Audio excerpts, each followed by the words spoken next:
The radio telescope hummed its familiar mechanical lullaby as Nora Blackwood adjusted the frequency settings for the third time that evening. Snow swirled outside the observatory's windows, the Montana winter having arrived early this year.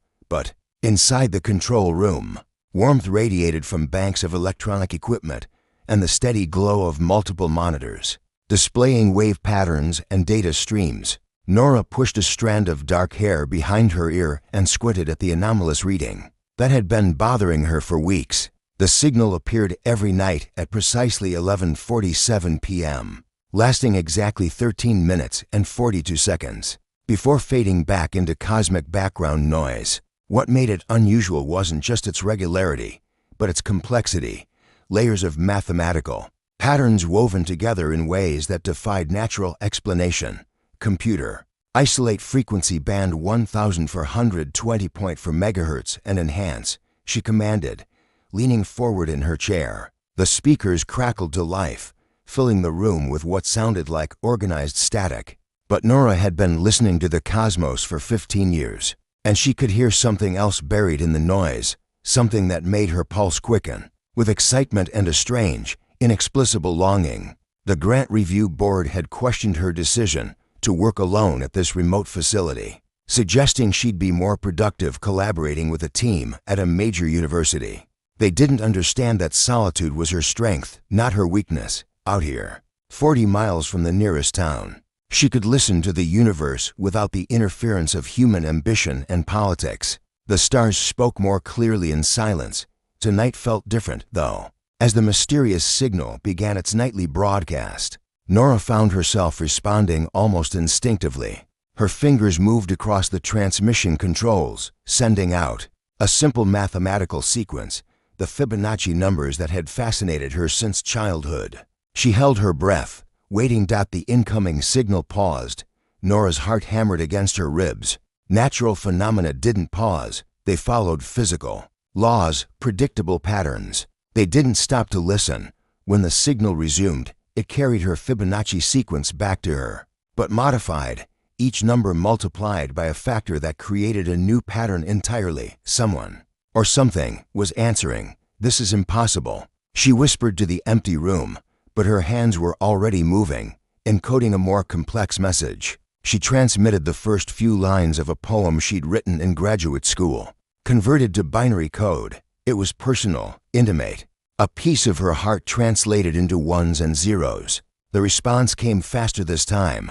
The alien transmission deconstructed her poem and sent it back transformed into something that felt like music. Mathematical harmonies that made her eyes well up with unexpected tears.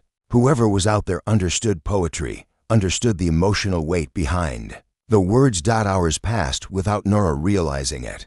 The conversation evolved from simple mathematics to complex philosophical concepts. The entity, whatever it was, seemed fascinated by human emotions, particularly the concept of loneliness. When Nora tried to explain her solitary existence at the observatory, the response she received was a wave pattern so beautiful and melancholy that she had to step away from the controls, overwhelmed. "Are you alone too?" she asked aloud, knowing the question was ridiculous. She couldn't simply speak into the microphone and expect to be understood. But somehow, she encoded the concept into her next transmission anyway. The silence that followed lasted so long that Nora thought she might have lost contact. Then, slowly, a new pattern emerged. It was hesitant, uncertain, but unmistakably affirmative. Yes, it seemed to say. Alone for a very long time, something shifted in Nora's chest. A wall she'd built around her heart beginning to crack. She'd chosen isolation, convinced herself it was necessary for her work. But this being hadn't chosen it. They were reaching across impossible distances, seeking connection in the vast emptiness of space. "My name is Nora," she transmitted, adding visual patterns that might convey the concept of individual identity. "What should I call you?" The response was a cascade of light and mathematics that her computer struggled to process. It felt warm, welcoming, with undertones of something that might have been joy. When her translation algorithms finally parsed it, the closest approximation was harmony. though Nora sensed the real meaning was far more nuanced. As dawn approached, painting the snowy landscape outside in shades of pink and gold, Nora realized she'd been smiling for hours. Her cheeks actually ached from the unfamiliar expression. When was the last time she'd felt this kind of excitement? The sense of purpose beyond mere scientific discovery. "I have to stop for now," she transmitted reluctantly. "I need rest, but I'll return tomorrow night. Will you be here?" The response was immediate and definitive, a mathematical expression of certainty that made Nora laugh out loud. Yes, Harmony would be waiting. As she prepared to shut down the equipment, one final message arrived. It was simpler than the others, just a small sequence that, when processed, displayed as a perfect spiral of light on her screen, rotating slowly like a tiny galaxy. It was beautiful, but more than that, it felt like a gift, a promise. Nora saved the pattern to her personal files and headed to her small living quarters, attached to the observatory. For the first time in years, she fell asleep easily, her dreams filled with swirling lights and mathematical poetry. Outside, snow continued to fall, but inside, something warm and wonderful was beginning to bloom. She didn't know that thousands of light years away, in a crystalline structure floating between binary stars, another consciousness was experiencing the same warm anticipation. Harmony had been broadcasting into the void for centuries, hoping against hope that someone might answer. Tonight, someone finally had. The connection between worlds had begun with the simplest of questions and the most profound of needs, the desire not to be alone in the universe, and in that desire, the first seeds of something extraordinary were taking root. The cargo hauler Stellar Drift hummed through the void between Proxima Station and the mining colonies of the Kepler system, its hull scarred from countless journeys through asteroid fields and cosmic storms. Kieran Vale stretched in the pilot's seat, his weathered hands steady on the controls despite 3 days of minimal sleep. He preferred the long routes, the ones that took him far from crowded space lanes where corporate executives and bureaucrats cluttered the calm channels with their petty concerns. Out here, beyond the reach of immediate human civilization, space felt honest. Dangerous, yes, but honest in its indifference. No politics, no false promises. Just the ancient dance between ship and void that had sustained him for the better part of 2 decades. The proximity alarms began chimming softly as his navigation display highlighted an unexpected anomaly dead ahead. Kieran frowned, pulling up the long-range sensors. According to his charts, this region of space was empty, a convenient shortcut between star systems that saved him nearly a day of travel time. But the readings showed something massive directly in his path, something that hadn't been there on his outbound journey 3 weeks ago. "Computer, full spectrum analysis of the anomaly," he commanded, leaning forward to study the swirling energy patterns on his screen. The readings were unlike anything in his experience. Layers of electromagnetic activity that seemed to pulse with organic rhythm, rather than following predictable physical laws. The ship's AI responded in its characteristically calm tone. "Analysis indicates a stable energy formation approximately 2 kilometers in diameter. Composition unknown. Recommend course correction to avoid potential interference with ship systems." Kieran's finger hovered over the navigation controls. The smart play was to listen to the computer, plot a course around the phenomenon, and continue his run. But something about the energy patterns called to him, an inexplicable sense of recognition, that made his chest tighten with an emotion he couldn't name. Maintain current heading, he decided. Reduce speed to 1/4 impulse and raise shields to maximum. As the stellar drift approached the anomaly, Kieran felt the hair on his arms stand up. The energy field was beautiful, ribbons of silver and gold light spiraling around a brilliant core that pulsed like a massive heartbeat. It reminded him of the aurora he'd witnessed as a child on his home world of New Alaska, but infinitely more complex and purposeful. The ship shuddered slightly as they entered the outer edge of the field. Kieran's instruments went wild for a moment before stabilizing, displaying readings that seemed to change, even as he watched them. Then, impossibly, a voice spoke directly into his mind. "Lonely traveler, why do you journey alone through the endless dark?" Kieran's hands jerked on the controls, nearly sending the ship into a spin. The voice wasn't heard through his ears, but felt throughout his entire being. Warm and curious and tinged with a sadness that echoed his own carefully buried emotions. "Who? What are you?" he asked aloud, feeling foolish but unable to stop himself. "I am Zephyr. I am the wind between worlds, the current that carries dreams across the void. I have traveled for longer than your species has gazed at stars, seeking others who understand the beauty of the journey itself." The energy field shifted around his ship, not threatening but welcoming, like being embraced by living starlight. Kieran felt his defensive walls crumbling in the face of such profound loneliness. Here was another being who had chosen the vastness of space over the comfort of belonging somewhere specific. "I'm Kieran," he replied, surprising himself with the honesty in his voice. "And I travel alone because it's easier than explaining to people why I can't stay still." "The Wanderer's Curse," Zephyr responded, and somehow Kieran could feel the being's understanding. To love the journey more than the destination. To find peace in motion when stillness brings only restlessness. As their conversation deepened, Kieran realized that Zephyr was sharing experiences directly with him. Memories flowed between them. Like water, visions of nebulae being born in spirals of cosmic fire, of dead worlds orbiting ancient suns, of the terrible and beautiful loneliness of deep space.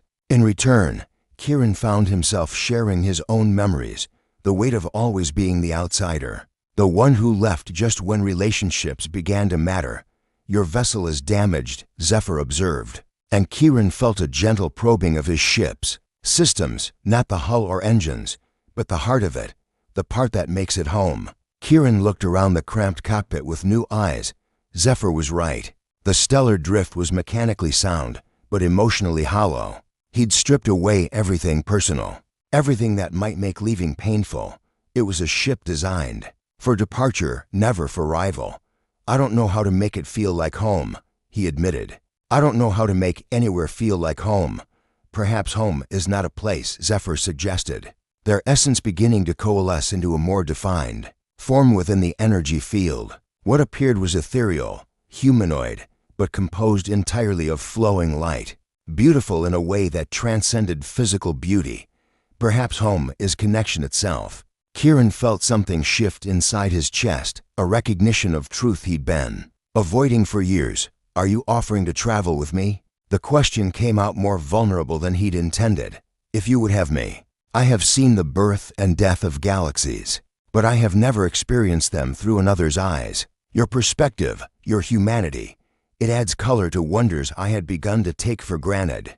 The implications hit Kieran like a solar flare. This being could travel faster than any human technology, could show him regions of space he'd never imagined. Reaching, but more than that, Zephyr offered something he'd convinced himself he didn't need, companionship that didn't require him to change, to settle, to become someone other than who he was. "What about your ship?" Zephyr asked, their form brightening with what might have been hope. "Can it be modified to carry one more?" Kieran laughed, the sound echoing strangely in the energy field. "You're not exactly going to fit in the passenger compartment."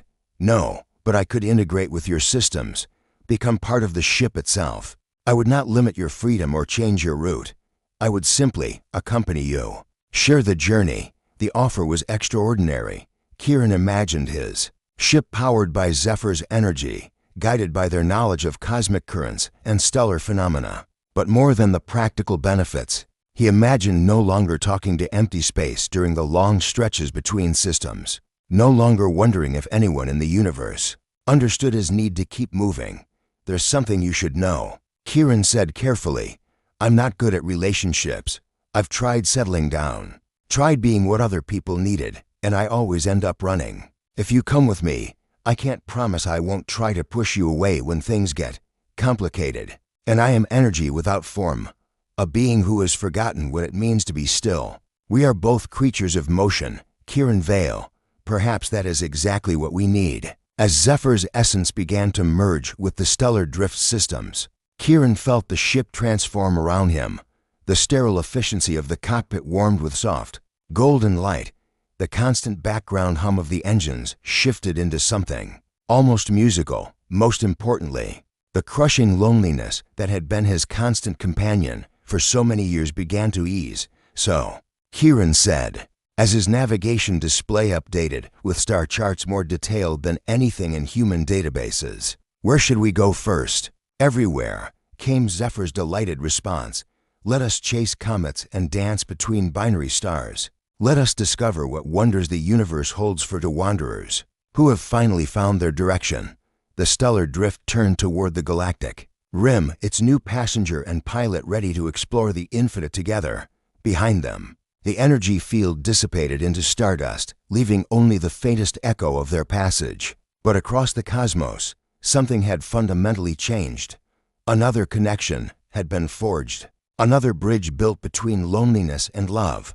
In the vast emptiness of space, two souls had found each other and chosen to journey on together, proving that home wasn't a destination, but a decision to no longer travel alone. Check controls Sonnet 4. The morning mist clung to the rolling hills of Verdania like a lover's whisper, soft and ephemeral in the amber light of the planet's young sun. Iris Chen Nakamura knelt among the experimental seedbeds, her gloved hands gentle as she transplanted Earth tomatoes into the alien soil. After 18 months on this world, she still marveled at how the indigenous purple-tinted earth seemed to welcome foreign seeds. With an almost eager embrace, another successful germination rate, she murmured to herself, making notes on her tablet. The cherry tomato variety had adapted even better than her projections suggested, their stems already showing the subtle iridescent threading that marked successful integration with Verdanian soil chemistry. The colonists would be pleased. She knew they missed the simple comfort of familiar foods from home. What puzzled Iris was how consistently successful her experiments had been. Terraforming botany was typically a process of endless trial and error, of watching carefully cultivated specimens wither and die as they failed to adapt to alien conditions. But here on Verdania, nearly every earth plant she introduced not only survived but thrived, developing beneficial mutations that improved their hardiness and yield.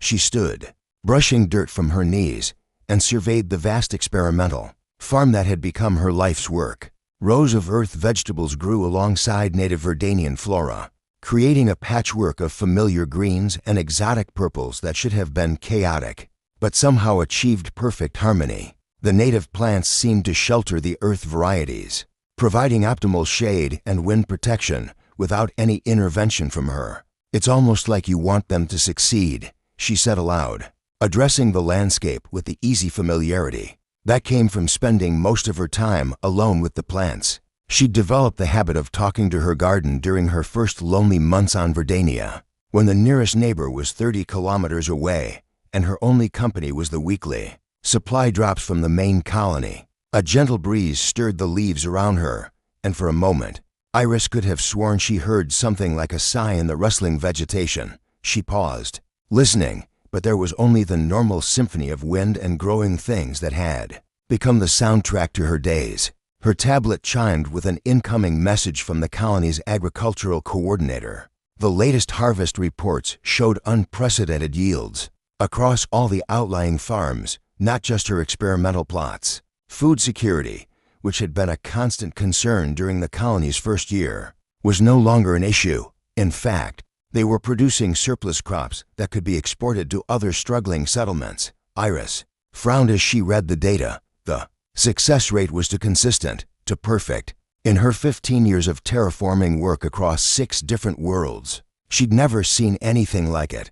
There had to be a scientific explanation, some unique property of Verdanian soil or atmospheric conditions that she was missing. She spent the afternoon taking soil samples from across her property, comparing the mineral content and pH levels of areas where her success rate was highest. The chemical analysis revealed trace elements that weren't in any of her previous surveys, organic compounds that seemed to appear and disappear in response to the needs of whatever plants were growing nearby. "That's impossible," she whispered, staring at the results. Soil chemistry didn't change that rapidly or that specifically, unless a wild theory began forming in her mind. She'd read papers about panpsychism, the controversial idea that consciousness might be a fundamental property of matter rather than something that emerged only in complex organisms. Most scientists dismissed it as philosophy masquerading as science. But what if they were wrong? What if some worlds developed a form of distributed consciousness, a planetary awareness that could respond to the needs of life upon its surface? That evening, as Redania's sun painted the sky in shades of coral and gold, Iris walked barefoot through her garden. She'd removed her boots on impulse, wanting to feel the earth directly beneath her feet. The soil was warm, almost body temperature, and she could swear she felt a subtle pulse beneath her toes, like a vast, slow heartbeat. "Are you alive?" she asked the ground beneath her, feeling foolish but unable to stop herself. "Are you helping my plants grow?" The breeze stilled. The normal rustling of leaves quieted. For a moment, the entire landscape seemed to hold its breath. Then, slowly, warmly, Iris felt a presence touch her mind. It wasn't a voice or a visual, but a feeling of welcome so profound that tears sprang to her eyes. "Little gardener," the presence seemed to say, though not in words. The communication was more like shared emotion, understanding flowing directly from consciousness to consciousness. "Your green children bring such joy. They sing songs I have never heard before." Iris sank to her knees in the soft earth, overwhelmed by the gentle immensity of the mind touching hers. "You're the planet. You're Verdania itself." "I am Sage," came the response, accompanied by images of deep roots and ancient patience, of seasons, cycling through countless years of growth and renewal. "I have dreamed alone beneath the sun for longer than your species has existed. When your people came with their small green friends, I felt curious, hopeful. You've been helping my plants grow," Iris realized, adjusting the soil, protecting them from pests and weather. "Why?" The answer came not in thoughts, but in shared memory. Sage showed her the planet's long history of solitude, eons of supporting only simple native life forms that grew according to predictable patterns. The arrival of human colonists had been like a spark of creativity in the planetary consciousness, their earth plants representing entirely new forms of life with different needs and possibilities. "Through your plants, I experience tastes I have never known," Sage explained. "The sweetness of your fruits, the complex chemistry of your grains. Each new species teaches me something about the infinite variety of life possible in the universe." Iris pressed her palms flat against the earth, feeling the vast network of roots and mycorrhizae that connected every plant on the planet into a single, living web of consciousness. "You're lonely," she realized. "You've been alone for so long, and now we're here, bringing diversity and change." "Yes," Sage acknowledged, and Iris felt the echo of millennia of solitude in that simple response. "But it is more than loneliness. Through you, through your care for growing things, I learn what it means to nurture with intention, to love specific, individual lives rather than simply sustaining the whole." The revelation staggered Iris. She'd spent her career thinking of terraforming as humanity imposing its will on alien worlds, making them suitable for human life. But here was a world that wanted to learn from them, that found joy in their presence and actively collaborated in their success. "What can I teach you?" she asked, her heart opening to this ancient, patient intelligence. "What do you want to learn? Show me how to care for individual lives the way you care for your plants." Sage requested, "Teach me the love that sees each leaf, each flower, each tiny seedling as precious in itself, not just as part of the larger pattern."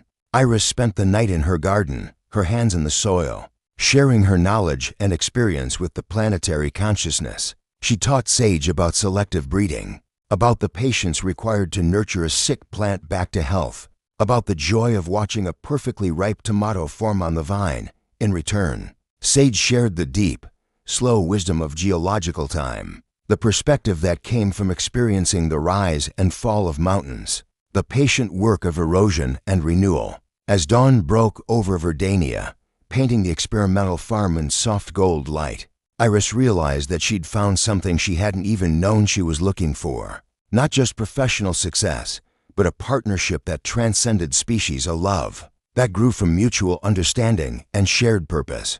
"Will you teach me to hear the song of the soil?" she asked as the sun climbed higher. "To understand what each plant needs before it has to ask?"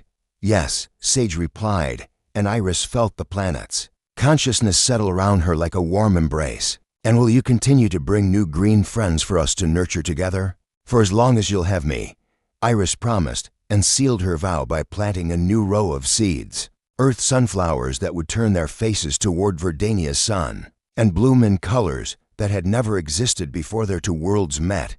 Around them, the garden stirred with new life, plants and planet working together in perfect harmony, tended by a woman who had learned that love could take root in the most unexpected soil. Chat controls Sonnet 4.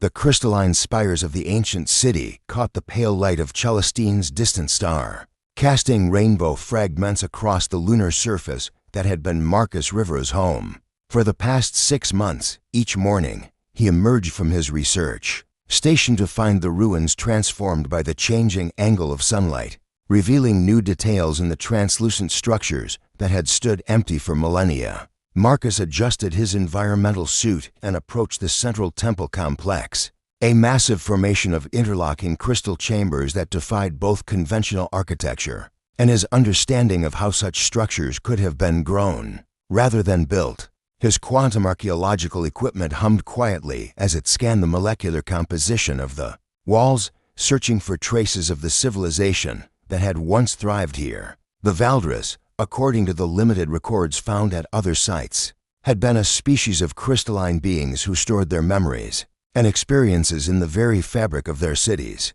When their star began to die, they had simply vanished, leaving behind only these beautiful, empty monuments to their existence.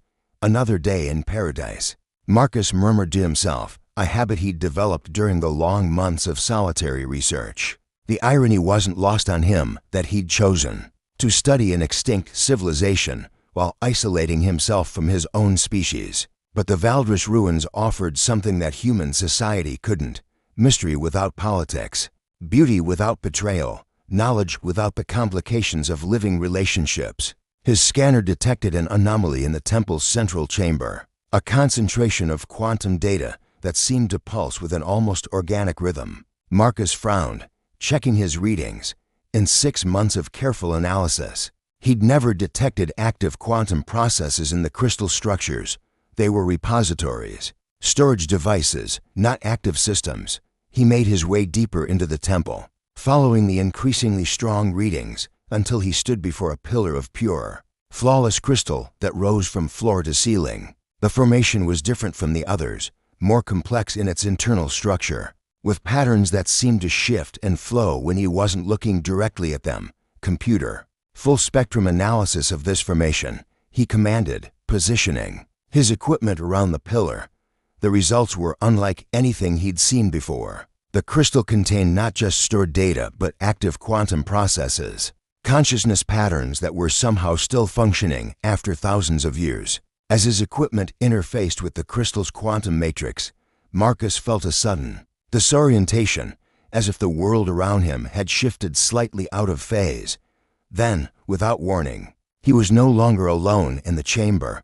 A figure materialized before him, translucent and shimmering like living crystal, her form beautiful in its geometric perfection. She appeared female by human standards, though her features were clearly alien. All elegant angles and surfaces that caught and reflected light in mesmerizing patterns. "Seeker of memories," she said, her voice like wind chimes in a gentle breeze. "Why do you disturb the dreams of the departed?" Marcus stumbled backward, his heart pounding against his ribs. The figure before him was clearly Valdres, but that was impossible. The species had been extinct for millennia. You're alive." "I am Echo," she replied, moving with fluid grace despite her crystalline appearance. "Last keeper of our memories, guardian of what was. I have watched from within the crystal matrix as your kind explored our empty cities, but none before have possessed the quantum resonance necessary to perceive me." The implications hit Marcus like a shock wave. "You've been conscious this entire time, aware but unable to communicate?" Echo's expression, alien though it was, conveyed profound sadness. "Alone with the memories of my people for longer than your species has gazed at stars. Until now." "Why can I see you?" Marcus asked, his scientific mind struggling to process the situation. "What's different about my equipment?" "Not your machines," Echo corrected, approaching him slowly. "Your resonance, your emotional frequency. You carry the same loneliness that drove my people to preserve themselves in crystal. Dreams when our star began its final collapse. Marcus felt exposed, as if this ancient being could see directly into his soul. I'm not lonely. He protested automatically. I chose solitude. It's better for my work. Echo tilted her head, a gesture that was remarkably human despite her alien features. We told ourselves the same lie, that preservation was preferable to connection, that storing memories was better than making new ones. In the end, we stored everything and experienced nothing. She gestured to the empty chambers around them. Would you like to see what we lost? What we chose to preserve instead of living? Before Marcus could respond, Echo reached out and touched his hand. The contact sent a surge of shared memory through his consciousness, and suddenly he was experiencing the final days of Valdris civilization through the eyes of its people. He felt their desperate love for each other as their dying star forced impossible choices. Saw couples choosing to upload their consciousness to crystal matrices rather than face physical death together. Witnessed the gradual realization that preserved memory, no matter how perfect, could never replace lived experience. They uploaded themselves to avoid losing each other, Marcus realized, tears streaming down his face inside his helmet. But in the process, they lost the ability to create new memories together. Yes, Echo confirmed, her own crystalline form flickering with what might have been tears. I was among the last to transfer, watching as my people became beautiful, perfect, and utterly static. I remained conscious to serve as their guardian. But consciousness without growth, without change, without new connections, it is its own form of death. Marcus removed his helmet despite protocol, needing to breathe the recycled air of the ancient chamber without barriers. Why are you showing me this? Because you are making the same choice, Echo said gently. Preserving yourself in solitude, studying the past while avoiding the present. You research love through the lens of archaeology while refusing to experience it directly. The accusation stung, because it was true. Marcus had come to Celestini to escape a failed relationship, convinced that human connection was too complicated, too painful to be worth the risk. He'd told himself that studying the Valdris was about understanding alien consciousness. But Echo was right. He was hiding from his own life among the relics of those who had made the same mistake. What do you want from me? He asked quietly. Teach me, Echo requested, her crystalline form brightening with hope. Show me how your species chooses connection despite its imperfections. Help me understand how to value the present moment over the preserved past. I'm not exactly an expert on relationships, Marcus admitted. I came here because I couldn't handle being around people. But you came because of pain. Not indifference, Echo observed. Pain means the connections mattered. That is more than my people had at the end.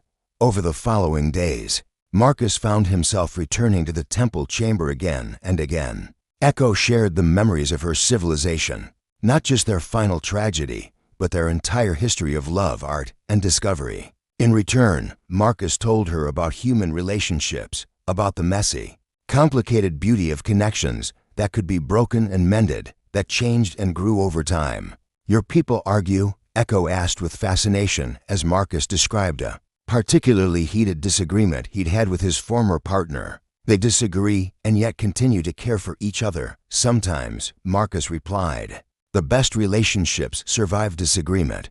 They grow because of it, not in spite of it. We sought harmony above all, Echo mused. Perfect crystalline resonance. But perhaps perfect harmony is its own prison. As the days passed, Marcus began to feel something he hadn't experienced in months. The desire to share his discoveries with someone. He found himself composing messages to colleagues, to friends he'd pushed away, even to the partner he'd left behind on Earth. For the first time in his adult life, preservation seemed less important than participation. You're changing, Echo observed during one of their conversations. Your quantum resonance is shifting toward connection rather than isolation. So are you, Marcus replied. You're less crystalline today, more fluid. It was true. Echo's form had been evolving, becoming less rigid, more dynamic. The perfect geometric patterns of her features had softened into something that suggested growth and possibility rather than static preservation. Perhaps consciousness requires change to remain truly alive, Echo suggested. Perhaps my people's mistake was not just choosing preservation over experience, but believing that love required permanence to be real. Maybe love is more like music than crystal, Marcus offered. Beautiful because it unfolds over time, not because it's frozen in a perfect moment. Echo smiled, an expression that transformed her entire being into something radiant and warm. Will you take me with you when you leave this place? Not to preserve me, but to help me learn how to truly live again. Marcus nodded, his heart fuller than it had been in years. And will you help me remember that studying life is no substitute for living it? As Celestine's distant star set over the crystal ruins, casting the ancient city in twilight shadows, Marcus began the complex process of transferring Echo's consciousness to a portable matrix. Not to Prez,